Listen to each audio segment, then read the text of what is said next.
Acaso a investida de desastres de anos recentes apoia a afirmação de alguns de que estamos à beira do arrebatamento?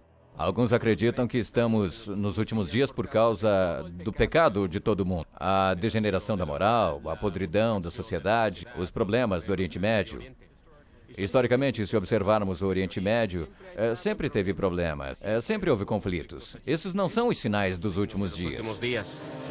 Só porque as coisas estão mal agora, não significa que está se cumprindo a profecia bíblica.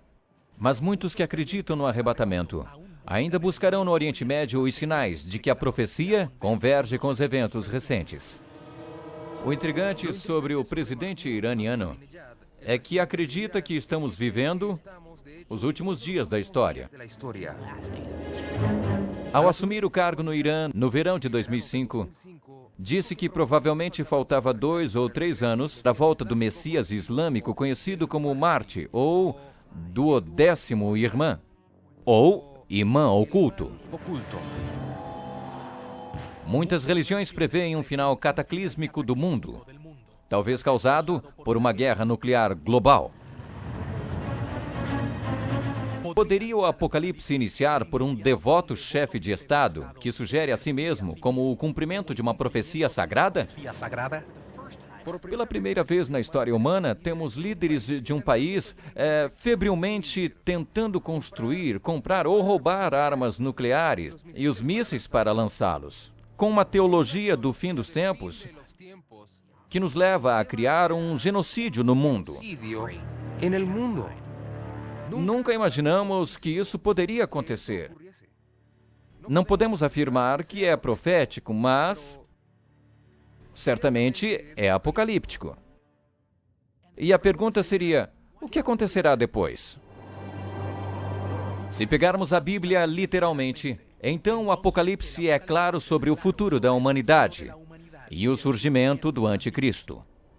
As pessoas morrerão. Não sei com exatidão se serão castigadas ou jogadas no fogo, jogadas aos leões, mas serão repugnantes. A mensagem do Apocalipse é inclusive para aqueles que se recusem a adorar o Anticristo. Não há garantia que sobreviverão. Provavelmente terão que criar seu próprio sistema individual, com outros crentes, cultivando alimentos e compartilhando entre todos esse tipo de coisas. Pode ser que alguns deles tenham que se esconder. Será difícil para eles e um verdadeiro desafio em todos os aspectos. Os eventos destrutivos dirigidos pelo Anticristo, como se profetizou no Apocalipse, chegará no seu clímax com o retorno de Jesus. Alguns acreditam que o retorno do Messias poderá ser num momento de calamidade para a humanidade, pois Jesus comparou sua segunda vinda como o dilúvio de Noé. Jesus falou que nos dias anteriores ao dilúvio estavam comendo e bebendo, se casando, até que veio o dilúvio e isso chegou a todos. Assim também será a vinda do Filho do Homem. Agora, a questão é, qual grupo de pessoas o dilúvio levou da terra? Foram os que não estavam salvos? As pessoas más, que foram tiradas da terra no juízo pelo dilúvio? Como com Noé e o grande dilúvio, os que acreditam no arrebatamento estão certos de que esse evento milagroso os poupará das dores e das tribulações do Apocalipse final. Mas dizem que para os que não forem levados, os vivos poderão invejar os mortos.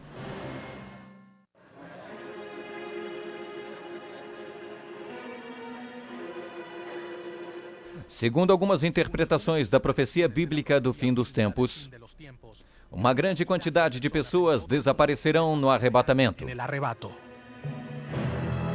levados instantaneamente em espírito. Se poupariam do sofrimento da tribulação e do apocalipse que o segue. Há muitas pessoas que acreditam que o arrebatamento é um conto de fadas. Teremos pessoas voando até o céu e tumbas abertas.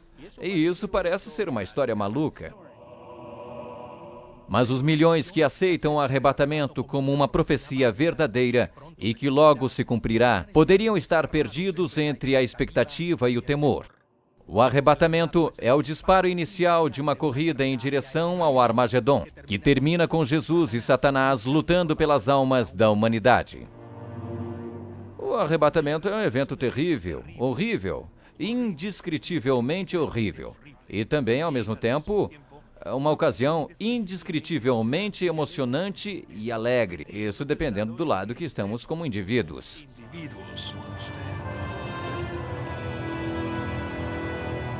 Se o arrebatamento acontecer realmente, aqueles que ficarem para trás para enfrentarem os horrores da tribulação, teriam alguma esperança de sobreviver? Não estou certo de que exista muita esperança para alguém durante a tribulação, quando seus seres amados tenham ido embora e estejam vindo todos esses juízos, quando terá tanto caos e terror. Isso será a nível mundial, de fato. Uma das profecias diz que em algum ponto durante a tribulação, todo mundo sofrerá um terremoto que nivelará as montanhas e colocará toda a terra no mesmo nível do mar. Segundo alguns intérpretes, o Apocalipse descreve uma arrepiante série de desastres. Acreditam que as pandemias arrasarão com milhões. A mudança climática trará um calor sufocante e 1/3 da água da terra ficará envenenada. Existem vários sinais de que Jesus, os profetas hebreus e os apóstolos do Novo Testamento têm mostrado como indicadores que estamos nos últimos dias e se aproxima a volta de Jesus. Entre elas, veremos guerras e rumores de guerras. Porquanto se levantará nação contra nação, e reino contra reino, e haverá fomes, e peste, e terremotos em vários lugares. Mas todas estas coisas são o princípio das dores.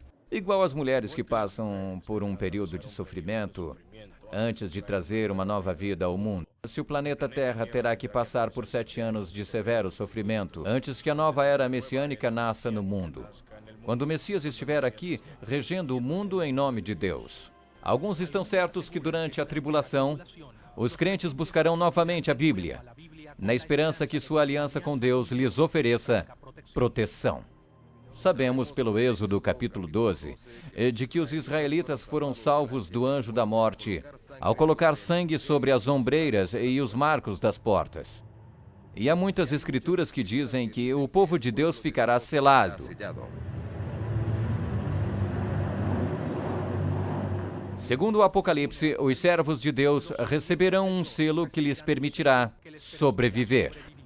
Não danifiqueis a terra, nem o mar, nem as árvores, até que hajamos assinalado nas suas testas os servos do nosso Deus. E ouvi o número dos assinalados, e eram 144.000 assinalados, de todas as tribos dos filhos de Israel. Durante a grande tribulação, Deus protege de maneira sobrenatural o seu povo. As pessoas poderiam pensar que depois de acontecer o arrebatamento, estarão condenadas por completo e que é o fim, mas não é assim.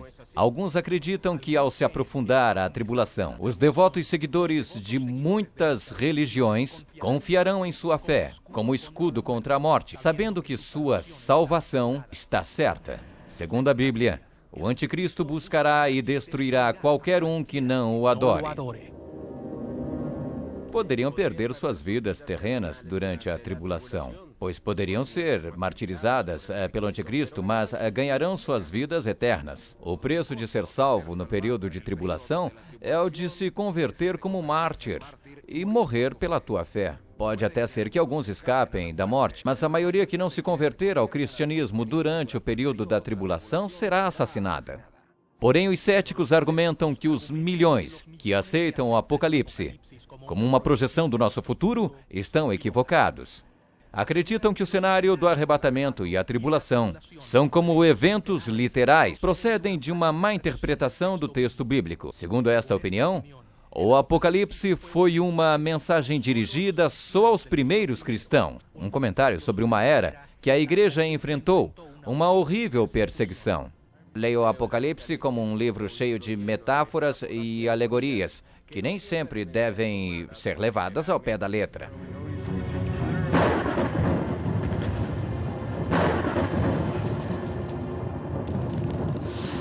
creio que o desejo de ler estes textos exageradamente desvirtua muitas pessoas e tem gerado todo tipo de más e falsas interpretações desses textos. Tem levado as pessoas a ver o fim do mundo aqui, ali e em todas as partes.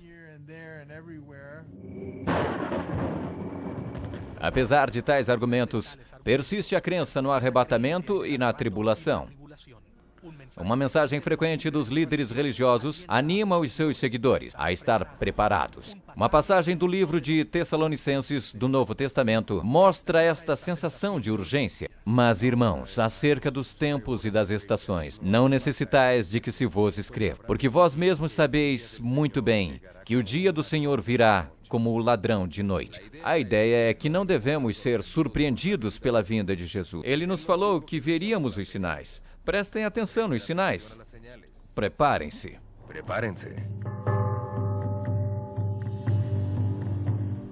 Quando vemos enormes guerras globais, regionais, quando vemos revoluções, quando vemos terremotos, fomes e pragas e a perseguição da igreja, Jesus disse: saibam que estou perto, estou à porta.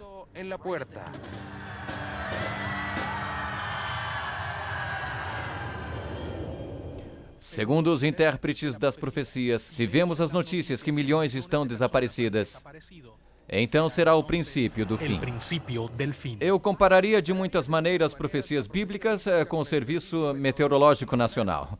Ao ver se aproximar o furacão Katrina, os profetas se viam como meteorologistas do clima, de grandes tempestades, com alterações, para que as pessoas pudessem se colocar a salvo. A pergunta é: as pessoas escutarão os meteorologistas do clima?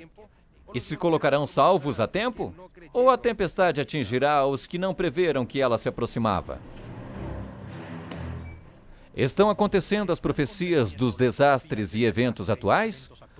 Ou uma má interpretação está inventando um drama onde não existe?